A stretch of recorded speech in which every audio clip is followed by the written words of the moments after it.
قرآن پڑھنے کے بھی آداب اور تفسیر سننے کے بھی آداب. ظاہر سی بات ہے کچھ آداب وہ ہیں جو ظاہر سے تعلق رکھتے ہیں. وضو سے ہونا چاہیے نماز قرآن پڑھنے کے لیے. لا یمسہ الا المطہرون، اس کو صرف اور صرف پاکیزہ لوگ چھوئیں گے. کس کو؟ قرآن پاک.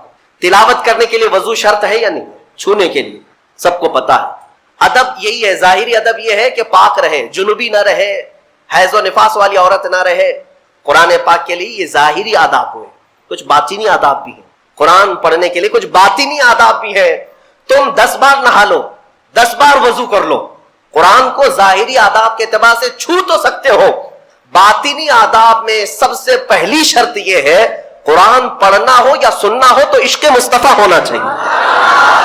ہاں، بغیر حب مصطفیٰ کے اگر قرآن پڑھے گا تو پھر گمراہی کی طرف بھی جا سکتا ہے. قرآن تو قرآن ہے. حدیث رسول کے بارے میں کہا گیا بخاری شریف کے بارے میں کہ بے عشق مصطفیٰ پڑھتے ہیں جو بخاری. سنا ہے نا آپ نے؟ بے عشق مصطفیٰ جو پڑھتے ہیں بخاری. آتا ہے بخار، ان کو آتی نہیں بخاری. بخار آ جائے گا لیکن بخاری نہیں آئی. جب بخاری کے لیے عشق مصطفیٰ ضروری ہے تو پھر قرآن کے لیے کتنا. اس لیے سب سے پہلی چیز میں آپ کو یہ بتا دوں، قرآن پڑھنا ہے یا سننا ہے، عشق مصطفیٰ شرط ہے. شرط ہے. محمد کی محبت دین حق کی شرط اول ہے. اسی میں ہو اگر خامی تو سب کچھ نامکمل ہے. قرآن کی ایک آیت سنا ہوگا نا آپ نے، لقد جاءکم من اللہ نور، قد جاءکم من اللہ نور و کتاب مبین. مشہور آیت. اللہ فرماتا ہے بے شک اللہ کی طرف سے ایک روشن کتاب. قد جاءکم من اللہ نور و کتاب مبین. بے شک اللہ کی طرف سے ایک نور آیا اور ایک روشن کتاب. ایک نور آیا اور ایک روشن کتاب. توجہ چاہتا ہوں، کیا چیزیں آئی اللہ کی طرف سے؟ ایک نور آیا اور ایک روشن کتاب. نور کون ہے سنیوں کو سمجھانے کی ضرورت نہیں. دوسرے لوگ تعویل کرتے ہیں نور سے مراد وہ ہے، نور سے مراد یہ ہے. ہم تو کہتے ہیں صبح طیبہ میں بٹتا باڑا، صدقہ لینے نور کا آیا ہے تارا. ارے ہمارا مزاج تو یہ ہے، بریلی کے امام نے ہمیں یہ سمجھایا ہے، وہی تو جوبن ٹپک رہا ہے، وہی تو جوبن ٹپک رہا ہے، وہی تو اب تک چھلک رہا ہے. نہانے میں جو گرا تھا پانی کٹورے تاروں نے بھر لیے تھے. یعنی یہ ستاروں کی جو چمک ہے نا، تم کیا سمجھتے ہو؟ سائنٹیفک اعتبار سے کہتے ہیں کہ سورج کی روشنی کھینچ کر رات کو تارے چمکتے ہیں. ہم نے سوال کیا پھر سورج کس کی روشنی کھینچتا ہے؟ سورج کس کی روشنی کھینچتا ہے؟ وہ روشنی سمجھنے کے لیے بریلی کے امام کی زبان میں پڑھنا پڑے گا. سورج ہو کہ چاند ہو. اعلیٰ حضرت فرماتے ہیں کہ اتار کر ان کے رخ کا صدقہ، اتار کر ان کے رخ کا صدقہ، وہ بٹ رہا تھا نور کا باڑا. اچھل اچھل کر جبی، یہ چاند و سورج اچھل اچھل کر جبی کی خیرات مانگتے تھے. معراج کی شب میں چاند و سورج اچھل اچھل کر جبی کی خیرات مانگتے تھے کہ اللہ یہ تیرے حبیب کا جو اترن ہے نہانے میں جو گرا ہے اور پیشانی مبارکہ سے جو پانی ٹپکا ہے، چاند کہتا ہے وہ میری جھولی میں دے دیا جائے اور سورج کہتا ہے میری جھولی میں دے دیا جائے. جو بات میں عرض کر رہا ہوں وہ یہ ہے کہ قرآن میں اللہ نے کیا فرمایا؟ بے شک اللہ کی طرف سے تمہارے پاس کیا آیا؟ ایک نور آیا اور دوسرے روشن کتاب. جس کو ہم نے آج پڑھا وہ روشن کتاب. تراویح میں جو پڑھا وہ کون سی کتاب ہے؟ روشن کتاب. روشن ہی ہے حقیقت میں، جو پڑھتا ہے وہ بھی روشن ہوتا. روشن کتاب آئی اور ایک نور آیا. دونوں کا کیا کمبینیشن ہے؟ دونوں کا کیا تعلق ہے؟ اللہ کی طرف سے ایک نور آیا اور ایک روشن کتاب. یہاں اگر ایسا ہوتا کہ بے شک اللہ کی طرف سے کتاب آئی اور ایک نور آیا، نہیں، اللہ کی طرف سے ایک نور آیا پھر روشن کتاب. پتہ یہ چلا لائٹ سب بند کر دیں اور کتاب کھولیں، کیا پڑھ پاؤ گے؟ پڑھ پاؤ گے؟ ساری لائٹ میں بند کرتا ہوں، تمہارے سامنے کتاب رکھتا ہوں، پڑھو، کچھ نہیں پڑھ پاؤ گے. ادھر سے ادھر انگلیاں پھیر سکتے ہو. پڑھنے کے لیے روشنی ہونا یہ ضروری ہے. بغیر روشنی کے کتاب نہیں پڑھی جا سکتی. اسی لیے آیت میں اللہ نے فرمایا بے شک اللہ کی طرف سے پہلے کیا آیا؟ نور آیا، پھر کیا آئی؟ روشن کتاب. اب اس روشن کتاب کے لیے یہ کرنٹ والی لائٹ نہیں، نور مصطفیٰ کی روشنی ضروری ہے. جب نور مصطفیٰ میں پڑھو گے تو اس کتاب سے ہدایت بھی پاؤ گے. الحمدللہ اہل سنت و جماعت کے حصے میں وہ ہدایت آئی کہ ہم عشق مصطفیٰ کی زبان میں قرآن پڑھتے ہیں. الحمدللہ. آج بہت ساری باتیں تھی لیکن ایک آیت کی طرف میں لے جاتا ہوں. کچھ لوگوں کو قرآن سے ایسی چیزیں نکالنے کی عادت ہے کہ کہیں حضور کی شان میں کچھ کمی نظر آ جائے کہ حضور پاک صلی اللہ علیہ وسلم کو یہ نہیں تھا، وہ نہیں تھا، ان کو وہی چیزیں ملتی ہیں. حالانکہ قرآن کا مفہوم وہ نہیں ہے.